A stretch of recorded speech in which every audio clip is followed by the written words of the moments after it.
s'appelle comment là, Kone Tiemele ou bien quoi là? Kone Tiemele, le vice-président du RDL là. Il faut le biper ici. Parce que considérez que Johnny est envoyé pour vous délivrer. Johnny est envoyé pour vous protéger. Parce que entre vous deux là, un cadavre va mourir. Entre toi et Patrick Kachi, un cadavre va mourir. On va monter, on va descendre, ce cadavre mourra. Bienvenue sur cette chaîne où nous décryptons l'actualité politique ivoirienne avec franchise et rigueur, tout en respectant les sensibilités de chacun. Johnny Pacheco a fait des révélations choquantes concernant deux figures majeures de la scène politique ivoirienne. L'ancien Premier ministre Patrick Kachi et l'actuel vice-président de la République, Koné Méïlié. Selon lui, ces deux hommes politiques pourraient être victimes d'un complot visant à les éliminer avant la présidentielle d'octobre 2025. Johnny Pacheco affirme que ce plan serait orchestré par le président Alassane Ouattara lui-même, dans le but de créer un contexte propice à sa propre candidature. Il rappelle que cette stratégie ne serait pas sans précédent, évoquant le cas tragique de l'ancien Premier ministre Amadou Gon Coulibaly, désigné candidat du RHDP en 2020, mais décédé dans des circonstances mystérieuses à la veille du scrutin. Dans cette vidéo, nous allons explorer les détails de ces révélations, analyser les arguments de Johnny Pacheco, et essayer de comprendre les implications potentielles de ces allégations. On l'écoute, puis on revient juste après. Si, comme et puis Patrick Kachi, et il s'appelle comment là, Kone Tiemele ou bien quoi là? Kone Tiemele, le vice-président du RDL là. Il faut le biper ici. Parce que considérez que Johnny est envoyé pour vous délivrer. Johnny est envoyé pour vous protéger. Parce que entre vous deux là, un cadavre va mourir. Entre toi et Patrick Kachi, un cadavre va mourir. On va monter, on va descendre, ce cadavre mourra. Et vous allez mourir. Et je vais vous le dire. Donc venez vous asseoir, puis prenez un stylo, et puis une feuille blanche, et puis écrivez très bien ce qu'elle vous dit. Mais ça va vous sauver. Ça va vous sauver. Alors, dans le plan de Dramane, quand Gon Coulibaly avait été proposé à la tête du parti, ou bien entendu présider aux destinées de la Côte d'Ivoire, d'accord? Proposé par son parti, pas à la tête du parti, proposé par son parti pour présider aux destinées de la Côte d'Ivoire, qui devait être son vice-président, puisque Dramane avait déjà fait sauter dans la nouvelle constitution la vacance du pouvoir là, il a fait sauter ça. Donc son second, c'était plus Solo Kibafoudium, c'était plus le président de l'Assemblée nationale. Ça devenait qui? Le vice-président.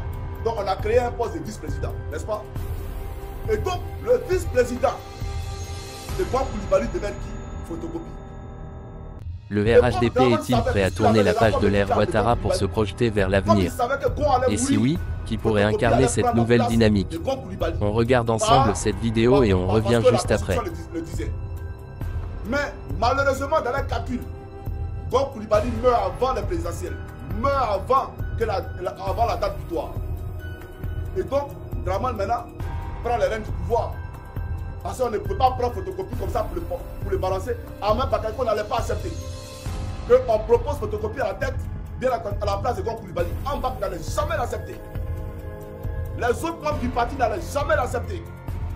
Donc, même Solo Diop n'allait pas l'accepter. Donc, qu'est-ce qu'il fallait faire? Il fallait, bien entendu, que Dramane lui-même prenne les rênes du pouvoir. Il prend les rênes du pouvoir, il nomme Daniel Kablan-Denka pour le seconder, donc vice-président, Daniel Kablan-Denka. Mais il sait que Kablan, là, il a du PDCI. Et comme lui-même, il viole les gens, lui, Dramane, il viole les gens, il a peur d'être violé, il a peur de mourir, parce qu'il peut mourir à n'importe quel moment. Et s'il meurt, c'est le PDCI qui prend le pouvoir. Et son frère est en paix. Qu'est-ce qu'il fait? Il enlève maintenant Kablan-Denka, on le met aux oubliettes, d'accord? Et on prend,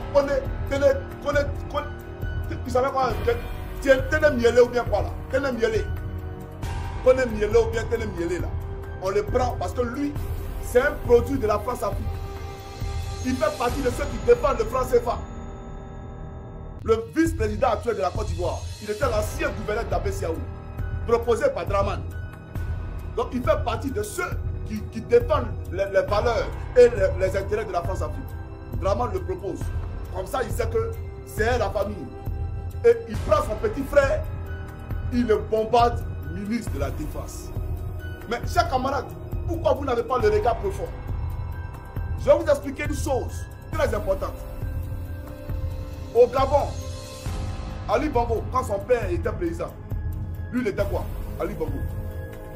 Au Gabon, Ali Bongo, il était quoi? Lorsque son père était président de la République, Ali Bongo était le ministre de la Défense de l'État gabonais. Au Togo, Fonia Simbe, lorsque son père était président du Togo, lui, il était quoi? Il était ministre de la Défense du Togo.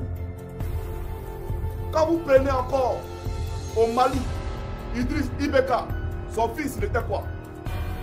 Il était ministre de la Défense. S'il n'y avait pas eu la révolution panafricaine d'Assimi Goïta, son fils aujourd'hui serait le président, bien entendu, de ce pays. Allons encore en Guinée équatoriale. Le président de la Guinée équatoriale, son fils, il est quoi? Il était d'abord le ministre de la Défense. Aujourd'hui, où je vous parle, il est le vice-président de la Guinée équatoriale. Donc, dans votre pays, là, celui qui est le ministre de la Défense, c'est votre futur président. Donc, ce qui va se passer, il y a deux cas de figure en 2025. Les deux cas de figure, je vais vous les énumérer ici. Dramane Ouattara va vouloir se présenter. Et donc, vous allez voir qu'il va rentrer là. Ils vont commencer à mater avec la plus grande sévérité la population. De façon à choquer les consciences, de façon à choquer tout le monde, pour que les gens se rétractent, pour que les gens aient peur. Et à un mois des élections, il va commencer à mater encore les populations. Comme ça, il y a un calme qui revient, il prend tranquillement le pays. Vous comprenez? L'autre cas de figure, s'il ne peut pas se présenter, vu la détermination du peuple, malgré ses matraques, s'il ne peut pas se présenter, qu'est-ce qu'il va faire? On va proposer soit Patrick Achi ou Tene Miele. Tene Miele, là, le vice-président, là, on va le proposer. Donc, entre lui et Patrick Achi, ils vont proposer un pour être le candidat au compte du RAGP. Alors, une fois qu'il rentre en fonction, il sera quoi? Il sera tué comme Gon Coulibaly. Le même plan qu'on a mis en place pour Gon Coulibaly, là, on va faire ça soit sur Patrick Achi ou soit sur Tene Miele. Alors, candidat à la mort approché. Les candidats à la mort, Tene Miele et Patrick Achi, tous les candidats à la mort approchés, parce que vous allez mourir. Un cadavre va mourir. Un cadavre va déjà. Parce que vous allez mourir. C'est ça la réalité. Et le vice-président de soit Tene Miele ou de Patrick Achi sera qui? Photocopie. Photocopie ne sera pas élu. Il va hériter de la Côte d'Ivoire. Parce qu'ils savent qu'il ne pourra jamais gagner une élection démocratique en Côte d'Ivoire. Les Ivoiriens ne vont jamais le voter, ils le savent très bien. Donc, un cadavre doit mourir. Et il va mourir. Donc, Patrick Achi, si tu veux qu'on parte au funérailles à l'épée ou à Zopé, on va les pleurer. Moi ici pété, mais il y a les crier. Il y a eu des gars, il y a des gars, Patrick Achi, il y a eu des gars, je vais les pleurer pour toi aussi. Je vais les pleurer même derrière là. Je vais les faire chez toi là-bas, dans ton village. On va les pleurer pour toi. Mais vous êtes le futur candidat à la mort. Donc, candidat à la mort, approchez. Voilà la réalité. Ces allégations, aussi choquantes soient-elles, soulèvent des questions cruciales sur la stabilité politique, la sécurité des dirigeants et l'avenir démocratique de la Côte d'Ivoire. Johnny Pacheco a choisi de tirer la sonnette d'alarme et de mettre en garde ces deux personnalités. Mais comme toujours, il y a plusieurs angles à considérer, et c'est là que vous intervenez. Qu'en pensez-vous? Ces révélations vous paraissent-elles crédibles? Ou pensez-vous qu'il s'agit d'une stratégie pour influencer l'opinion publique à l'approche des élections? Partagez vos avis en commentaire, en restant respectueux des opinions de chacun. Le débat démocratique ne peut exister sans écoute et sans échange. Et si cette vidéo vous a plu, likez, partagez, et abonnez-vous pour ne manquer aucune de nos prochaines analyses. Merci d'avoir regardé cette vidéo. Et à très vite pour de nouveaux décryptages de l'actualité politique ivoirienne.